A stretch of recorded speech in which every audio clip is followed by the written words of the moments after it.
Sir ನಮಸ್ಕಾರ. 24ಗೆ ಸ್ವಾಗತ. ನಮಸ್ಕಾರ ಸರ್. ಸರ್ ಏನು ಸಂಗೇಶ್ವರದಲ್ಲಿ ಇರೋ ಹಿರಣ್ಯಕೇಶಿ ಸಕ್ಕರೆ ಕಾರ್ಖಾನೆದ ಬಗ್ಗೆ ಏನೋ ಅದು ಲೀಸ್ ತೊಗೊತಾ ಇದ್ದಾರೆ ಅನ್ನೋದ್ರ ಬಗ್ಗೆ ಇವತ್ತಿನ ಒಂದು ಮಹತ್ವವಾದ ಒಂದು ವಿಚಾರ ಮಾಡ್ತಾ ಇದ್ದೀರಿ ಸರ್ಕಿಟ್ ಹೌಸ್ನಲ್ಲಿ.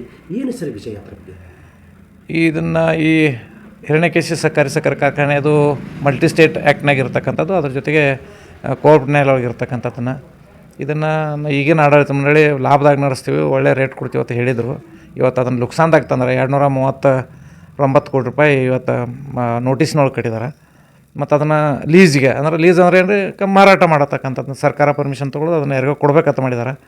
ಅದನ್ನು ಕೊಡಬೇಡ್ರಿ ಅಂತ ಹೇಳ್ತಕ್ಕಂಥ ಹಿನ್ನೆಲೆಯಲ್ಲಿ ನಮಗೆ ಏನೇನು ಯಾರು ಲೈಕ್ ಮಾಡಿಡೋ ಒಂದಿಷ್ಟು ಕೆಲವು ರೈತರು ಅದಾರ, ಸದಸ್ಯರು ಅದಾರ ಕಬ್ಬು ಕಳಿಸಿದಂಥವ್ರು, ಅವ್ರನ್ನೆಲ್ಲರೂ ಇವತ್ತನ 1:30 ಗಂಟೆಗೆ ಹುಕ್ಕೇರಿ IB ಒಳಗೆ ಕೊಡಾಕ ಮೊನ್ನೆ AB ಪಾಟೀಲ್ರು, ನಾನು, ಆಮೇಲೆ ಮಹಾರಾಷ್ಟ್ರದ ರೈತ ಸಂಘದವ್ರು ಗಡ್ಡನವ್ರು ಅಂತ ಹೇಳಿ, ಆಮೇಲೆ ಕರ್ನಾಟಕ ರಾಜ್ಯ ರೈತ ಸಂಘ ಇಲ್ಲಿ ಬೆಳಗಾಂ ಜಿಲ್ಲೆದವರು ಚನ್ನಪ್ಪ ಪೂಜಾರಿ ಮತ್ತು ಅನೇಕ ರೈತರು ನಮ್ಮ ತಾಲೂಕಿನ ರೈತರು ಕೊಡಾಕ್ತೀವಿ. ಅದಕ್ಕೆ ನಂದು ವಿನಂತಿ ಅದ, ಪಕ್ಷಭೇದ ಮರೆತು ಇದನ್ನು ಉಳ್ಸಾಕೆ ಇವತ್ತು ಬಚಾವ್ ಹಿರಣ್ಯಕೇಶಿ ಬಚಾವ್ ಆಂದೋಲನದೊಳಗೆ ತಾವು ಭಾಗವಹಿಸ್ರಿ ಎಲ್ಲರೂ ಅಂತ ಹೇಳಿ ನಂದು ಆಹ್ವಾನ ಅದ, ಬರಬೇಕಾಗಿ ವಿನಂತಿ.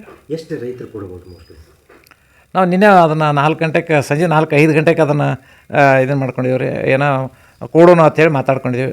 ಜನರಿಗೆ ಫೋನ್ ಮಾಡಿ ಮುಖಾಂತರ ಹೇಳಿದ್ದೀವಿ, ಇಲ್ಲೇನು ವಾಹನ ಊಟ ಏನಿಟ್ಟಿಲ್ಲ, ಅವ್ರದ್ದು ವಾಹನ ತೊಗೋಬೇಕು, ಅವ್ರದ್ದು ಊಟ ಮಾಡ್ಕೋಬೇಕು, ಇಲ್ಲಿ ಬರಬೇಕು, ಇದನ್ನು ಬಚಾವ್ ಆಂದೋಲನದಾಗ ಹಿರಣ್ಯಕೇಶಿ ಬಚಾವ್ ಆಂದೋಲನದೊಳಗೆ ಭಾಗವಹಿಸಬೇಕು. ಸುಮಾರು ಜನ ಕೂಡ್ತಾರೆ ಇವತ್ತು, ಒಂದು 200 ಜನ 300 ಜನ ಕೂಡಿದ್ರೆ ಸಾಕು. ಆಮೇಲೆ ಪ್ರತಿ ಹಳ್ಳಿಗೆ ಹೋಗಿ ಅವ್ರವ್ರದ್ದಾದಂಥದ್ದು ಹೇಳಿ ಅದ್ರ ಬಗ್ಗೆ ವಿರೋಧ ವ್ಯಕ್ತಪಡಿಸೋಕೆ ಸಹಿ ಮಾಡಿಸ್ಬೇಕಂತಕ್ಕಂಥದ್ದನ್ನು ಐತ್ರಿ. ಸಹಿ ಅಭಿಯಾನನೂ ಕೂಡ ಇವತ್ತು ಮಾಡಬೇಕು.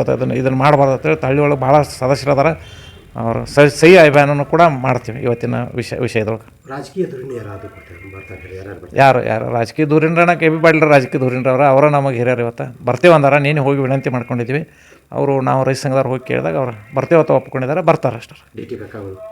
ಡಿ ಟಿ ಕಾಕಾರ ವಯಸ್ಸದ ಇದರಲ್ಲೇ ಪಾಪ ಅವರಿಗೆ ನಾವು ಅದನ್ನೆಲ್ಲ ವಿಷಯ ಹೇಳಿದ್ದೀವಿ. ಅವ್ರು ಫೋನ್ ಮುಖಾಂತರ ಕೂತ್ಕೊಂಡು ಯಾರ್ಯಾರಿಗೆ ಹೇಳಬೇಕು ಅನ್ನೋದನ್ನು ಇದನ್ನು ಉಳಿಸ್ರಪ್ಪ ಅಂತ ಹೇಳಿ ಭಾಳ ಕಳಕಳಿಯಿಂದ ಕಾಳಜಿಯಿಂದ ಹೇಳಕ್ಕೆ. ಓಕೆ ಸರ್, ಧನ್ಯವಾದ ತಮಗೆ. ಥ್ಯಾಂಕ್ ಯು, ನಮಸ್ಕಾರ.